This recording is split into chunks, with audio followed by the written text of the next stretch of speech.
All right, hey everybody, this is Jeffrey Jansen. This is 11 Good Pages of Book. Today I'm going to read this small one. I'm reading several different books right now. I read before I go to bed and when I wake up in the morning, and I keep books with me everywhere else. Today we're going to read, and I'll read this one kind of fast.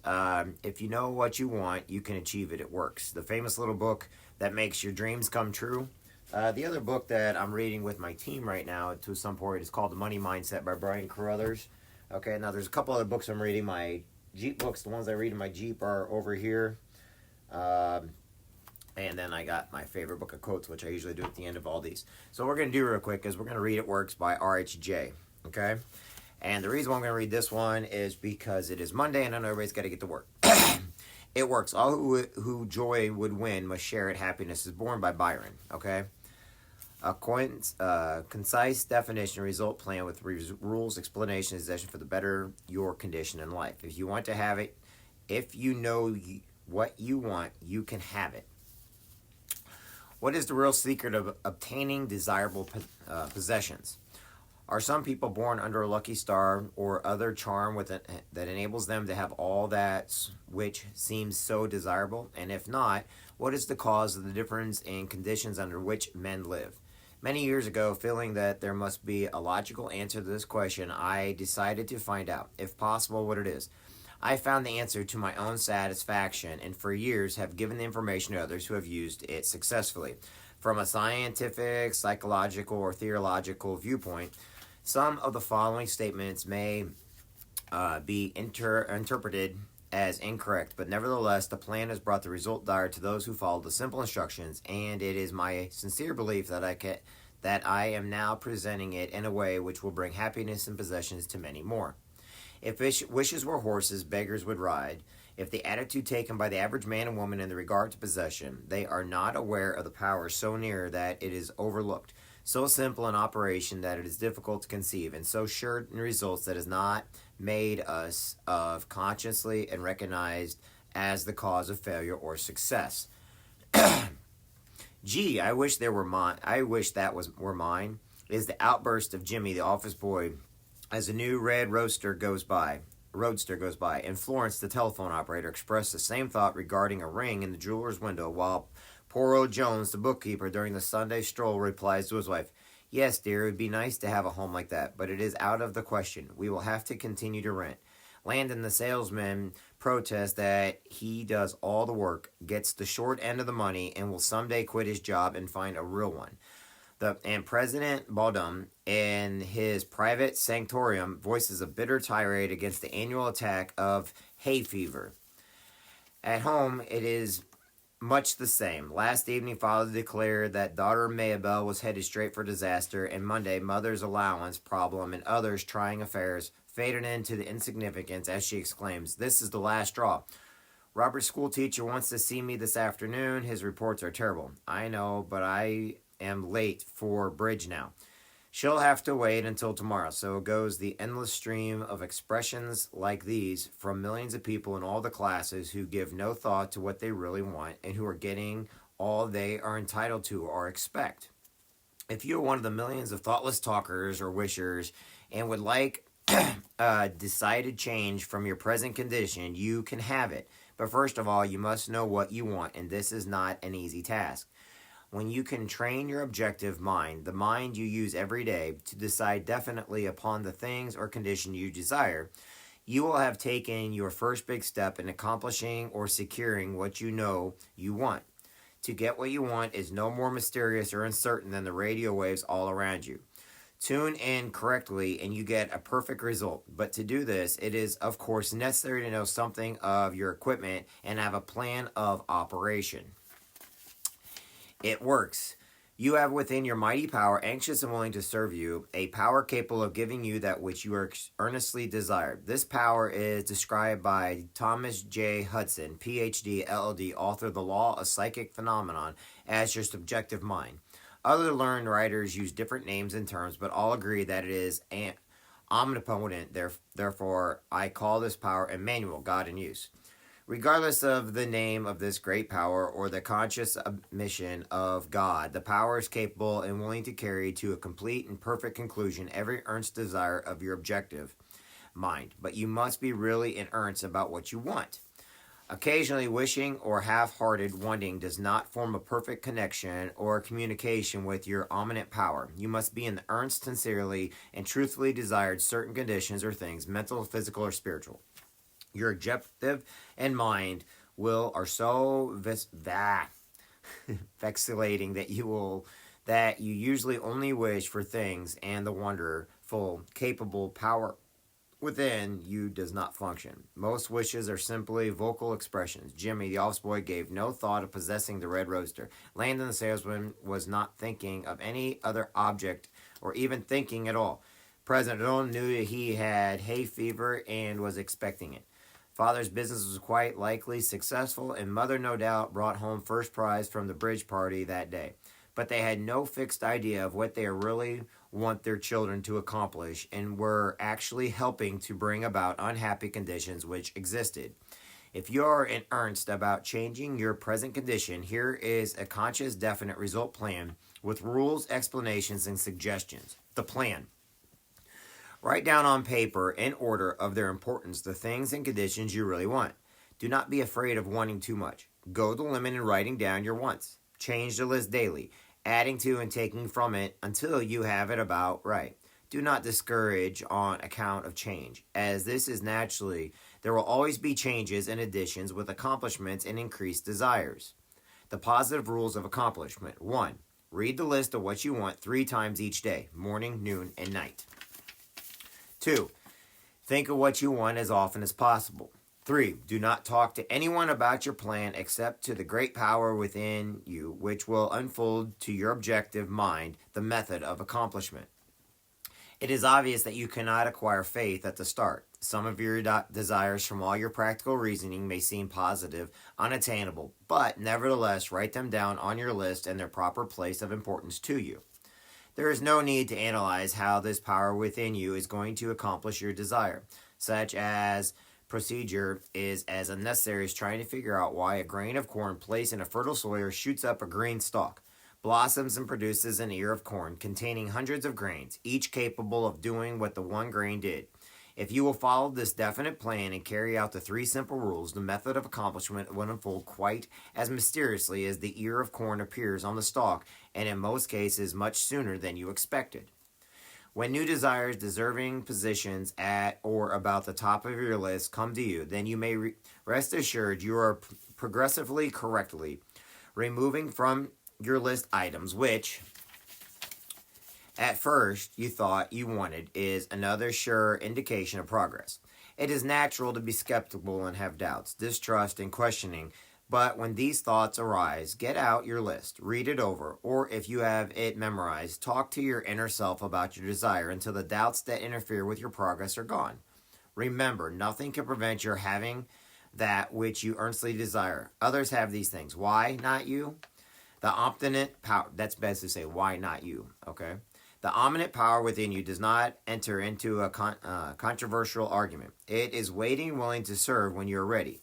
But your objection mind is so substantial to suggestions that it is almost impossible to make any satisfactory progress when surrounded by skeptics. Therefore, choose your friends carefully and associate with people who have some of the things you really want. But do not discuss your methods of accomplishment with them.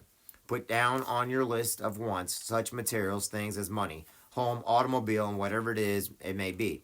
But do not stop there. Be more definite. If you want an automobile, decide what kind of style, price, color, all that other details, including when you want it. If you want a home, plan the structure, grounds, and furnishings. Decide on location and cost. If you want money, write down the amount. If you want to break a record in your business, put it down. If you want a sales record, if so, write out the total, the date required, then the number of items you must sell to make it. Also list your prospects and put after each name the sum expected. This may seem very foolish at first, but you can never realize your desires if you do not know positively and it's in detail what you want and when you want it. If you cannot decide this, you are not in earnest. You must be definite. And when you are, results will be surprising and almost unbelievable. A natural and ancient enemy will no doubt appear when you get your first taste of accomplishment. This enemy is discredit in the form of such thoughts as, it can't be possible. It just happened to be. What a remarkable coincidence. When such thoughts occur, give thanks and assert credit to your omniscient power for the accomplishment. By doing this, you gain assurance and more accomplishments, and in time, prove to yourself that there is a law which actually works at all times when you are in tune with it. Sincere and earnest thanks cannot be given without gratitude, and it is impossible to be thankful and grateful. It works. Without being happy, therefore, when you are thinking your greatest and best friend, your omniscient power for the gifts received, do so with all your soul and let it be reflected in your face. The power and what it does beyond understanding. Do not try to understand it, but accept the accomplishments with thankfulness, happiness, and strengthening faith. Caution. It is possible to want and obtain that which will make you miserable, that which will wreck the happiness of others, and which will cause sickness and death, that which will rob you of eternal life. You have what you want, but you must take all that goes with it. So in planning your wants, plan that which you are sure will give you and your fellow man the greatest good here on earth, thus paving the way to that future hope beyond the pale of human understanding. This method of securing what you want applies to everything you are capable of desiring, and the scope being so great. It is suggested that your first list consists of only things with which you are quite familiar, such as an amount of money or accomplishment, or the possession of material things. Such desires as these are more easily and quickly obtained than the discontinuance of fixed habits, the welfare of others, and the healing of the mental body ills.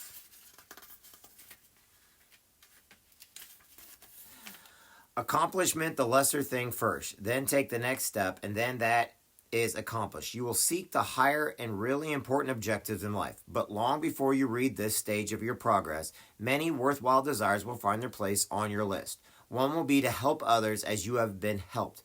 Great is the reward to those who help and give without thought of self, as it is impossible to be unselfish without gain.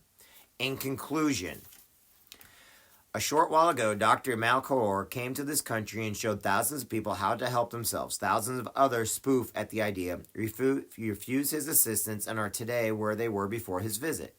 So with the statements and plan presented to you now, you can reject or accept. You can remain as you are or have anything you want.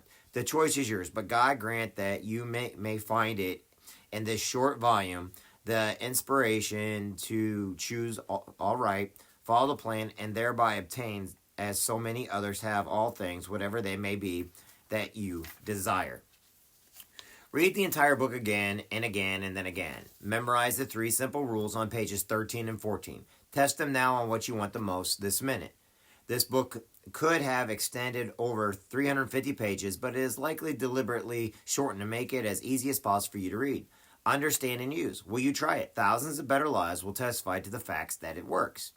Please send another combined. It works. All right, so that is the book, It Works, by R.H.J., okay?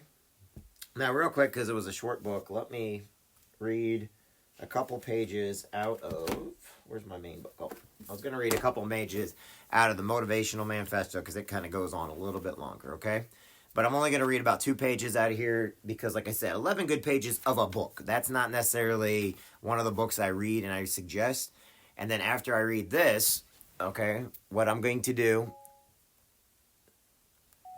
Okay, so after I read this, by the way, this is the Manifesto.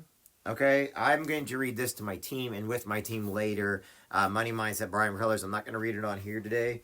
And then the next video I will put up before I read this one, or I'm going to read this now and then I'll do it, is I'm going to show you the books I have. Okay, but I also want you to understand I have them all on audiobooks. I have even more on audiobooks, and I have an entire... You don't even want to see all the books I have, but these are books that I keep going back to, reading over again. They're just a few books, but I have an entire library, but now I do a lot of audiobooks, even more, but I have to listen to an audiobook 3 times before it sinks into somebody like me. So anyway, we're going to read the Manifesto, 9 Declarations to Claim Your Personal Power, in case you've all been following along with me, by Brandon Burchard. You can actually start into this book anywhere. We're going to start over on page 170.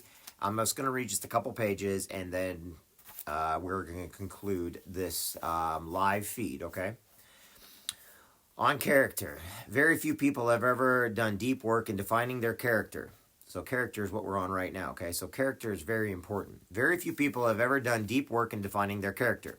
The specific identity they wish to have, the simple response to the world on a whim, without paying any real attention to the type of person they want to be or become. With no target identity to act toward, they become amalgamations of the desires of others and the circumstances and cultures in which they live.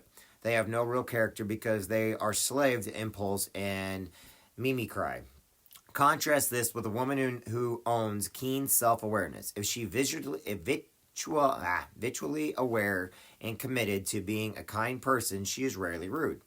If she has defined herself as deeply empathetic, she intentionally develops the disciplines to listen more, to help more, and to love more. She works to align all her thoughts and habits with the ideal person she wishes to be. Awareness and discipline give her freedom to live her potential. Do we have this level of self-mastery? Do we know what qualities of character would make us feel congruent, happy, and whole? If not, let us ask. If I were to die tomorrow, how would I want others to remember me? What exact words and phrases would I be happy to hear them use to describe me? When I guide my decisions and actions today, what exact words and phrases should penetrate my mind and inspire me to be a good human? The answer to these questions give us focus in life. Should we desire to remember as vibrant, kind, intelligent, loving, and courageous? Then we can choose to live in alignment with those descriptions. To some, this seems too basic a premise, but common sense is not always common practice. Let me say that again. Common sense is not always common practice. How many times have we caused ourselves pain because we fail to pause and think? How would my best self view in response to this situation?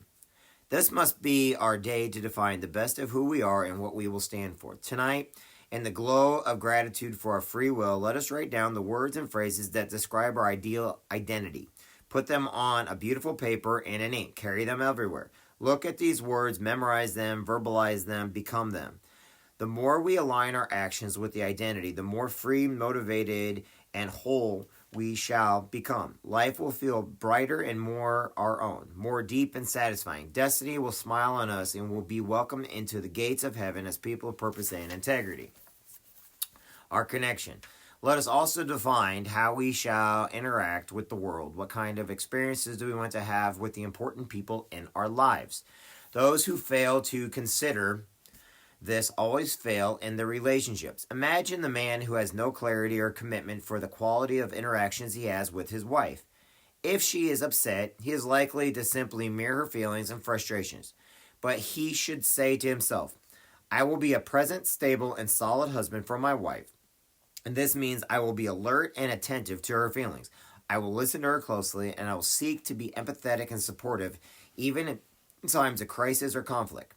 He can go to an even greater specificity in his interactions with her, thinking of how he would like to connect with her while out to dinner, during their commute to work, on their vacations, at time when they are challenged with their finances or their children. The more thoughtful he is in advance of these situations, the more intentional and consistent he becomes during them. His integrity is made public and real, and soon he will be proud of and loved for his actions. We should sit and write these things out. Who is important to me and why? How shall I interact with them so that they are appreciated and experience the best of who I am? What kind of person should I become so that I am happy with how I treat others? Tomorrow, then, let us rise to give our full effort to being that kind of person, interacting with others as we desire.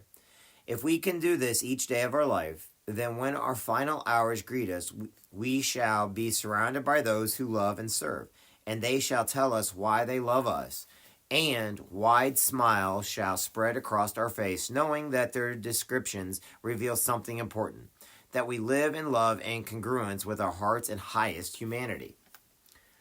Finally, let us define the contributions we wish to make. What do we want to create, build, shape, or share, or give? Beyond our interactions with people, and what things do we wish to give them or leave them? What tangible evidence of our creative in life do we want to leave on this earth? Too many people are failing to think of these questions, and so they are bartering away their integrity day by day, an unfulfilling task. They are not working towards something real and meaningful, something they know will bring them joy and fulfillment. They say yes to too many projects in order to please others, at the cost of their own satisfaction and soul. Had they been proactive in defining what is meaningful and important to them, they could have avoided feeling so distracted and unfulfillment. There is no reason for us to suffer their same fate now. Let us sit down, pen in hand, once more, and describe the projects and aim that give us energy, enthusiasm, and meaning. We have written these things before, but in writing them, we reconnect to our motivation and our power. So, what will we be proud to contribute to and accomplish in life? What service will we provide? What art will we create and leave behind? What difference will we make? From such questions is birthed a life that matters. But without vision, these things we have nothing to align ourselves to. Where there is no clarity, there can be no integrity. And armed with the intentions for who we wish to be, how we wish to interact with others, and what we wish to give, we become a conscious people. We gain the full might of our personal power. The sixth practice of integrity. And then I'm going to read this and then I'm going to stop. Okay? The sixth practice of integrity. Wisdom is knowing who to be and what to do in a given situation. Virtue is acting on the wisdom. We all know that we should be thoughtful, kind, loving, and happy people, yet not all of us choose to be those things. This chasm between knowing and doing is the dark pit where people lose themselves. Every violation against our value and virtue is a slice against our integrity and happiness. But every stand we make to express our integrity is another brick added to the great structure of a character we are erecting each day. And so let us choose wise life practices. The first practice of integrity is to think before we act. No major decisions or actions should be made without considering the major categories of our life, our personal well-being, our relationships, and our social responsibilities. We must ask, are the choices I am about to make going to support my sanity and happiness, as well as the health and welfare of my family and community? What would happen if my choices and actions were broadcast on the evening news? Would I be proud of them? Failing to ask such questions has led many good people to descend into the bad ones. Let me go over that one more time. What would happen if your choices, which it says my choices, and actions were broadcast on the evening news? What would happen? Would I be proud of them? You have to ask yourself these questions. The second practice of integrity is to never commit to anything where lack passion. We must stop saying yes to everything, as many of our failures occurred because we began something with half-heartedness. As we become more mature, enlightened adults, we come to realize that if the opportunity is present to us and it does not gain a near 100% enthusiasm and commitment from us, then the reply must be 100% no. Often breaking integrity means repeatedly doing things we do not love with people we do not care for. Isn't life meant to be a passionate love affair with our work, our faith, and those we are blessed to know, care for, and serve? Then let us maintain that passion through spending our time wisely. The third practice is to keep our word. If we say we will meet our lover at noon, then we must arrive at or before noon. When we promise to complete the project by Wednesday, then we shall turn it in on Wednesday. Should we tell others we will keep their confidence, then we must not gossip. This practice is one of the highest arts of life, to remain true and noble and trustworthy. Imagine completing our life and saying, I was a person that people could count on. I showed up when I said I would. I gave what I said I would. I delivered because I cared for my integrity and the people in my life. We ought to pray we can live such a life, and we should complement those prayers with actions to make it so. The fourth practice is to always treat others with respect. Let me say it again. The fourth practice is to always treat others with respect. Those reflecting on their lives often regret that they treat people poorly. Almost all suffering to our personal relationships comes from a lack of respect given to or from others. But few people have a clear definition of what respecting others means. Giving respect means to do no harm, to allow others their rights in expressing themselves, and to honor the fact that their own thoughts, feelings, and actions are real and justified in their own minds, even if we see them as unimportant or wrong. Respect does not necessarily mean approval. One can respect another's rights to speak, but not necessarily approve of what is spoken. Respect means that we see others as doing their best with what they have, who they are, and what they have been dealt, even if we find their efforts wanting in any way. It means seeing the divinity in others and never inviting disrespect into our lives by projecting disrespect onto others. The fifth practice is to tell the truth. The fifth practice is to tell the truth. Let me say that again. The fifth practice is to tell the truth. How much trouble do we get into by lying? How many of our big upsets or strained relationships are amplified by small fib? The woman who tells many lies is forced to live many lives, thus lacking a single character in mind. The man who lies today is haunted tomorrow, doomed until the speck of his very own lie appears in front of all, at which time he will be preoccupied by the judgment of others. Internally and externally, he is guaranteed only pain. To lie to oneself or to others, then, is to wound oneself. We mustn't allow ourselves the temporary ease of telling any lie. The long-term cost is always embarrassment and regret. We must not chip away at our integrity one small lie at a time. The sixth practice is to always favor action. The sixth practice is to always favor action. If we stand doubtful and delayed on the sidelines of life, it is as if we stood at the edge of a river and did not wade in to save a drowning child. When we see a beautiful woman and desire to speak with her, but do not approach, regret will follow us. Should we dream of beginning a new career, but never take action, regret will ultimately consume us.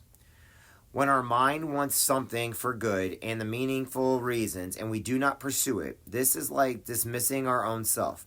The less we act, the less integrity we have. With our own heart and mind, the less we trust ourselves, know ourselves, love ourselves. So let us remember that integrity is found in taking action that support our genuine desire and values. None of these six practices require anything extraordinary.